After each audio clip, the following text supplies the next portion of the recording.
Ladies and gentlemen, don't you love it when you get comments like this? Exactly.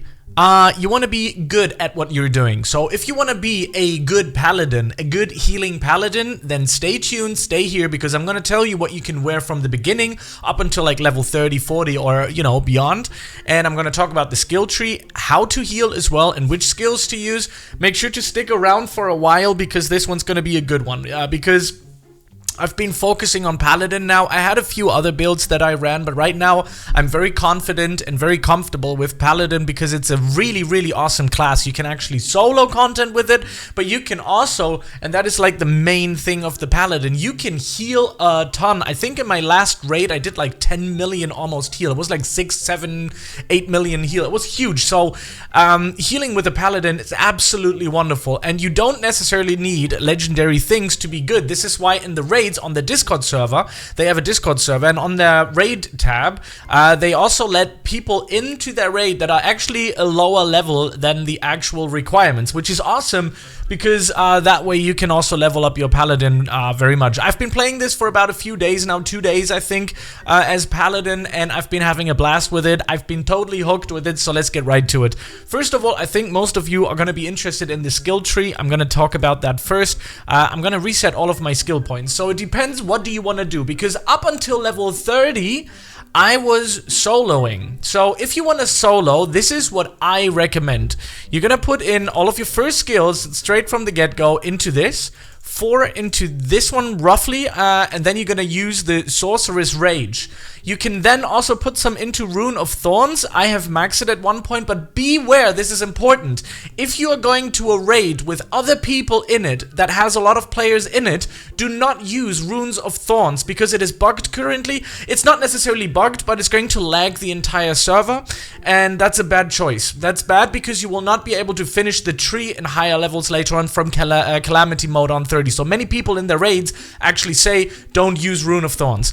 So, but if you're soloing up until level 30, or you're playing with a friend or like 3 other people, you can use this, okay? So you could potentially put it all the way in here. You can also, you don't have to put it into the Thorns. What you can do is obviously fill this one up as well, put it in here, and then you're gonna go this route into defensive training, and then also fill it up into the restorative training, which is really, really good. That is a very nice build like that, and the rest maybe into Thorns or the way around. It depends on the build that you're currently using, or what you want to do, right? If you want to do damage, of course you can like be more into the assault kind of category, but always, because you are a healing class and you want to heal yourself as well, always make sure to get this in there. Now for me and myself, I like to do runs with other people that have like a big room where there's a lot of people in it. This is the most challenging, but it's also the most fun for me to actually heal the people.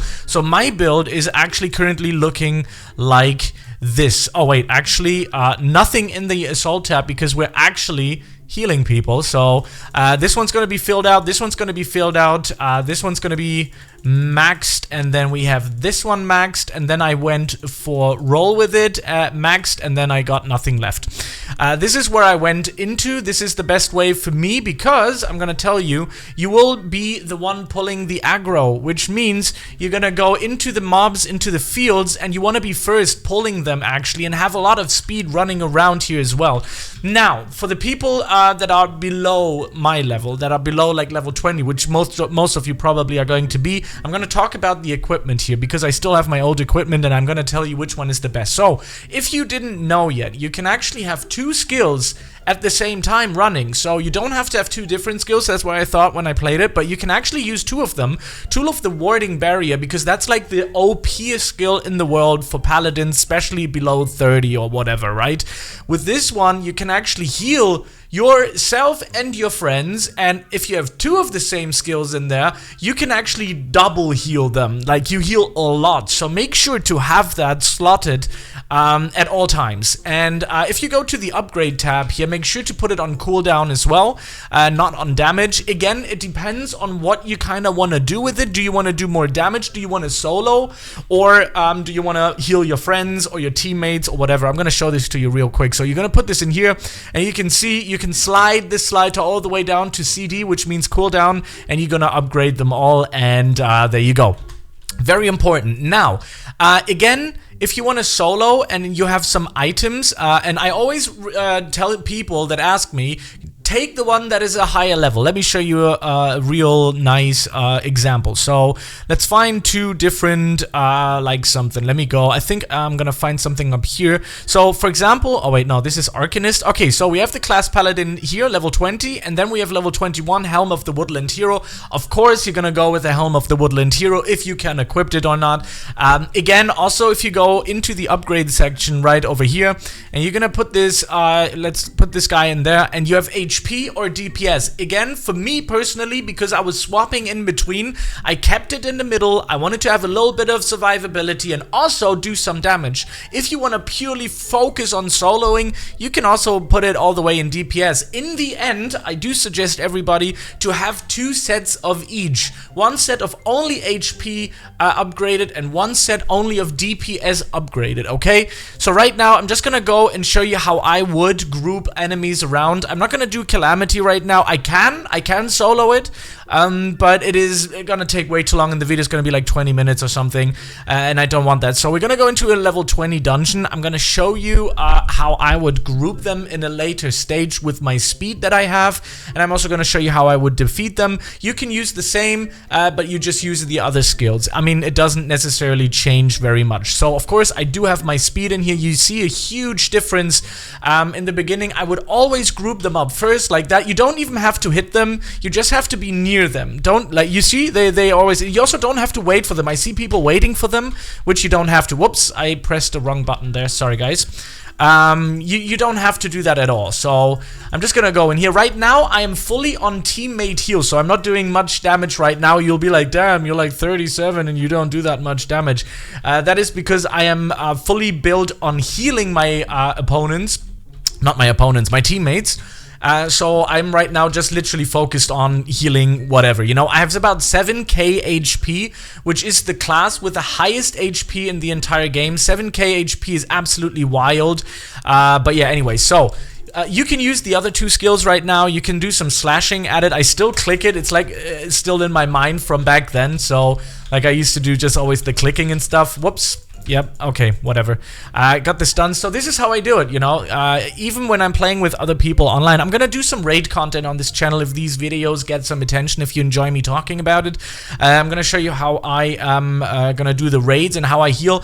We actually had a raid where the screenshot that you saw, I was actually here. I was the only the only Paladin that was doing heals. Like, I think there was one other guy with like eight people. It was super difficult. But in the next video for advanced paladins, this is for beginners, right? This is for beginners to know what should you equip, which skills to use and stuff like that. But in my advanced video, I'm gonna show you how you actually heal, because some people think it's just mashing and bashing down heals, which is not. Now in my case, in this one right here, it is, yes. But later on, you will have to actually time your heals with the attacks of the enemy. So I'm going to be showing you that in a different video today. I'm just going to finish this raid right over here. Just try to go as fast as possible. I had to wait there for these guys. But you can see you're basically invincible. And that from an early stage on too. Like when I started as a paladin and got to like level 20 or something, I already noticed that I'm already kind of almost near damn invincible, and this is good because you can then focus on your teammates and you don't need these strength builds anymore where you just have to like hustle every time to get a DPS in there and stuff. You don't, because you just focus on being a good paladin. Don't play like an ego, and it's also very important when you're running raids with other people, don't try to 1v1 any enemy that you see out there, because it's not worth it. You always have to group them up. But I'm gonna make a raid tutorial how to actually do proper raids in another video. I just want to give you this idea already. If you're not there yet, that's fine. Always, by the way, always make the crystals. Always take out the crystals, because the tree actually gets because the tree actually gets stronger with those crystals, and if there's too many crystals, it actually heals all the way back up. Now, if you use thorns, I don't know, did I talk about it already? But if I didn't, don't use thorns with too many people. it actually lags out the server, and then the tree will automatically heal all the way back up because you can't take out the crystals anymore because you're lagging so much. So yeah, this is really, really important. Always go for the crystals, and always follow the people, because as a paladin you want to follow the people, right? You don't want to do like some stuff that, you know, just evolves your ego. You have to follow your teammates, heal them. When they do crystals, you do crystals. When they attack an enemy, you heal them. This is how it works. And you know, as a paladin, there's no room for ego. There's no room for ego. You always have to think about the other and the next person, and this is what I'm trying to show you also in my advanced video that I'll probably do whenever, you know. But yeah, this for now, you can see I'm not having no issues whatsoever. So yeah, right now also level 20 here. It's not too difficult. Usually when you're raiding, somebody would already be up there and get everybody out here, because there's a boss lurking around like right here, which is really, really annoying. But yeah, there's like a whole process that you have to do. There's rules, everybody. Would you have guessed that there's rules in those raids? But yeah, I'm just trying, like, my time on here is not good right now because my damage is like lacking quite a bit, but that's fine. That's fine. This is just for showcase, because I usually just run with a team. I usually just have everybody gathered around me, and then I just heal them all the way back up. Like, my damage dealt already on 300k is pretty special that I already have that, because usually I have like 6 to 8, 9 million healed. So yeah, that's really, really important. And the good thing about being a paladin, I don't know if I'm repeating myself here, but the good thing about being a paladin is that other raids, they take you even if you are lower than the requirement that the server says. So this is really good for leveling. This is really good for farming items, especially those legendaries. I actually got a mythical, and I traded for quite a few legendaries as well. I had like this mythical rune, which I don't really use. It's I know it's very in high demand. It's like an 8% rune that gives you more EXP, and people love it, and people want to have it so much. But I actually traded it for like 3 to 4 legendary parts, which for me at the time actually seemed like a better deal, to be honest. So I don't know, probably did a huge mistrade there. Like I said, I'm not a pro at trading, not a pro at this game either. I'm just at, you know, at a stage where I believe, because I've been healing a lot. You know, I've been running this dungeon for a lot lately. I've been healing a lot of people, so I think I can talk about it. And this is the ultimate guide to become a good paladin, a good healer in Arcane Conquest, in lag of Conquest, actually, sometimes. I hope the developers are gonna fix that goddamn thorn bark. But anyways, okay, so there we go. We got some stuff, not really worth thinking about it. The good thing is the amulet, because you can upgrade it. But yeah, there it is. I hope you guys enjoyed this one. Yeah, I'm gonna be doing some more content very, very soon. Thank you very much for watching, and I'll see you in the next one. Peace out.